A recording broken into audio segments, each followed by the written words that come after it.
Bonjour, j'espère que vous vous portez bien. C'est avec un immense plaisir que je partage avec vous les éléments de la sémiologie de l'appareil digestif.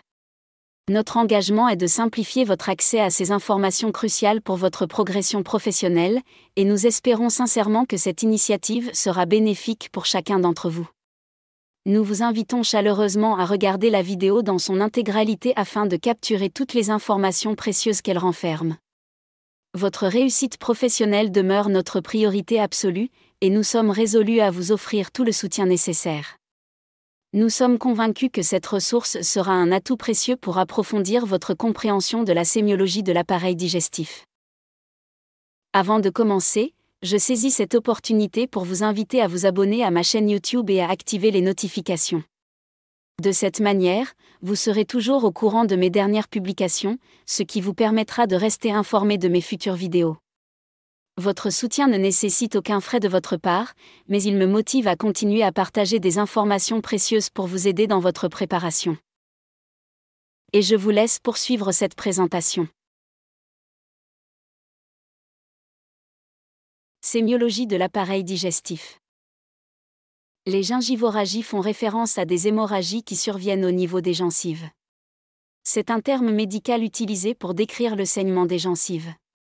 Les gingivoragies peuvent être causées par divers facteurs. Les aftes. Ce sont des petites ulcérations arrondies, de la taille d'une lentille, de couleur beurre frais, cerclées d'un bord rouge vif. La zone muqueuse qui les entoure est également rouge et traduit une inflammation. Elles évoluent en 4 à 8 jours vers la guérison. L'herpès labial. Il se manifeste par des vésicules transparentes, groupées sur une base érythémateuse. Localisées surtout au niveau du visage et en général au point de contact entre la muqueuse et la peau. Cette lésion est douloureuse et forme souvent des craquelures, fissures, puis une croûte se forme et la lésion guérit en 10 jours. La sialorrhée. La sialorrhée est encore appelée ptyalisme est une sécrétion salivaire exagérée pouvant atteindre 4 ou 5 litres, non compris la salive déglutie. Le pyrosis est une sensation de brûlure qui part de l'épigastre, remonte l'œsophage jusqu'à la gorge et s'accompagne d'éructation et de renvoi d'un liquide acide et brûlant. La régurgitation. La régurgitation se réfère à un reflux de liquide ou d'aliments provenant de l'œsophage ou de l'estomac, se produisant sans effort et sans nausée. Il s'agit d'un phénomène fréquent chez les jeunes enfants et peut être considéré comme normal dans une certaine mesure. Polyphagie. C'est un besoin excessif de manger en grande quantité, avec une absence de sentiment de satiété. Polydipsie. La polydipsie est un terme médical qui désigne une soif excessive et intense, incitant la personne à boire fréquemment tout au long de la journée. Cette soif intense peut conduire à une consommation importante de liquide, entraînant souvent une émission abondante d'urine, polyurie. La polydipsie peut être un symptôme de diverses conditions médicales, notamment le diabète sucré, les troubles rénaux, les déséquilibres électrolytiques ou d'autres problèmes endocriniens. L'anorexie. C'est la diminution ou la perte de l'appétit, qui peut être globale ou sélective pour tel type d'aliment. Exemple, anorexie de la viande dans les cancers de l'estomac. La dysphagie. C'est une difficulté à avaler les aliments et parfois même les liquides. Les nausées. C'est une envie de vomir précédée d'une sensation de malaise général, avec pâleur, vertige et tendance syncopale. Les vomissements. On désigne sous le nom de vomissement le brusque rejet d'une partie ou de la totalité du contenu gastrique. Pour qu'un vomissement se produise, il faut que le pylore soit fermé, le cardia ouvert et que le diaphragme et les muscles de la paroi abdominale se contractent brusquement, ce qui permet de le distinguer facilement du reflux gastro-œsophagien. De l'hernie hiatale. Des régurgitations. Le hoquet. C'est une brusque contraction inspiratoire du diaphragme, se produisant en même temps qu'une fermeture de la glotte d'où spasme abdominal avec appel et chasse brusque d'air produisant une vibration des cordes vocales qui constitue le bruit du hoquet. Ce bruit peut aller jusqu'à l'aboiement. La constipation. C'est l'élimination des sels durs due à un séjour trop long dans l'intestin. Il existe un ralentissement du transit intestinal qui est normalement de 36 heures. La diarrhée. La diarrhée est caractérisée par une excrétion anormalement abondante d'un ou de plusieurs constituants des selles normales. Cliniquement, elle se manifeste par une augmentation de la fréquence des selles, dépassant généralement 3 fois par jour. De plus, la diarrhée se traduit par une augmentation du poids des selles, habituellement inférieure à 250 grammes par jour, ainsi que par un changement de la consistance des selles. L'hématémèse. C'est le rejet de sang par la bouche dans un effort de vomissement, d'une quantité plus ou moins abondante de sang. Le sang est rouge vif si l'hémorragie est récente ou en train de se produire, plus ou moins noirâtre s'il a séjourné un certain temps dans l'estomac. Gastralgie. La gastralgie, ou douleur épigastrique, constitue un symptôme subjectif significatif de troubles liés au système digestif, et sa compréhension peut être complexe.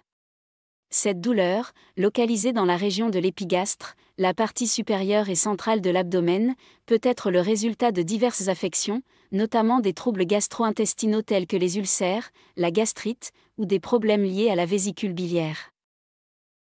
Le ballonnement, également appelé météorisme abdominal, se caractérise par une augmentation du volume des gaz contenus dans la cavité abdominale. Ce symptôme, fréquent sur le plan abdominal, présente diverses manifestations selon plusieurs critères. Le siège, il peut être généralisé, touchant toute la région abdominale, ou localisé, prédominant dans une partie spécifique du tube digestif. L'horaire, le ballonnement peut être permanent ou survenir à des moments particuliers. Il peut être postprandial précoce, c'est-à-dire après les repas, ou tardif. L'intensité, les degrés de gravité varient, allant d'une simple gêne nécessitant parfois de desserrer la ceinture après les repas, à une intensité plus sévère pouvant déclencher des symptômes tels que des crises de tachycardie paroxystique ou des douleurs ressemblant à une angine de poitrine. La colique hépatique. C'est un syndrome douloureux paroxystique abdominal fréquent, il résulte de la mise en tension des voies biliaires. L'ictère fait référence à une élévation de la concentration plasmatique de la bilirubine, une substance issue de la dégradation des globules rouges. Cette élévation peut résulter soit d'une production excessive de bilirubine, soit d'une diminution de son élimination par le foie. Excès de production, l'augmentation de la bilirubine peut être causée par une destruction accrue des globules rouges, comme c'est le cas dans certaines maladies du sang, des infections ou des réactions immunitaires. Diminution de l'élimination. Le foie joue un rôle essentiel dans l'élimination de la bilirubine. Des problèmes hépatiques, tels que l'hépatite, la cirrhose, ou des obstructions des voies biliaires peuvent entraîner une diminution de l'élimination de la bilirubine, conduisant ainsi à sa concentration élevée dans le sang. L'hépatomégalie est un terme médical utilisé pour décrire l'augmentation du volume du foie. Cette condition peut résulter de diverses causes, et son diagnostic nécessite généralement des examens médicaux approfondis. L'hépatomégalie peut être un signe d'une variété de troubles, y compris hépatite. Les infections du foie, telles que l'hépatite virale, peuvent provoquer une inflammation et une augmentation de la taille du foie. Cirrhose, une cicatrisation progressive du foie peut entraîner une augmentation de sa taille. Stéatose hépatique, l'accumulation de graisse dans le foie peut également contribuer à son agrandissement. Insuffisance cardiaque, lorsque le cœur ne pompe pas efficacement le sang, la pression dans les veines peut augmenter, affectant le foie et entraînant son agrandissement. Syndrome métabolique, des conditions telles que l'obésité, le diabète et l'hypertension peuvent contribuer à l'hépatomégalie. La splénomégalie est un terme médical qui fait référence à l'augmentation du volume de la rate. La rate est un organe situé dans la partie supérieure gauche de l'abdomen, sous les côtes. Elle joue un rôle essentiel dans le système immunitaire, la filtration du sang et le stockage des plaquettes. Les causes de la splénomégalie peuvent être variées, et son diagnostic nécessite souvent des investigations médicales approfondies. Certaines conditions médicales associées à la splénomégalie incluent infections, des infections virales, bactériennes ou parasitaires peuvent entraîner une augmentation de la taille de la rate. Maladies du sang, des affections telles que la drépanocytose, la thalassémie ou d'autres troubles hématologiques peuvent être associés à la splénomégalie. Problèmes hépatiques, certains troubles hépatiques, comme la cirrhose, peuvent provoquer une hypertension dans la veine porte, affectant ainsi la taille de la rate. Troubles immunitaires, des maladies auto-immunes, telles que le lupus, peuvent également être associés à la splénomégalie. Ténesme. c'est la sensation de présence d'un corps étranger intrarectal ou une évacuation incomplète après la selle. Il est lié à une contracture permanente du sphincter anal. Méléna est un terme médical utilisé pour décrire l'émission par l'anus de sang noir, poisseux et fétide, ressemblant à du goudron. Ce symptôme indique généralement un saignement dans la partie supérieure du tube digestif, généralement au niveau de l'estomac ou du duodénum. La couleur noire résulte de la dégradation du sang par les enzymes digestives. La rectorragie est définie comme l'émission de sang rouge provenant du rectum ou de l'anus.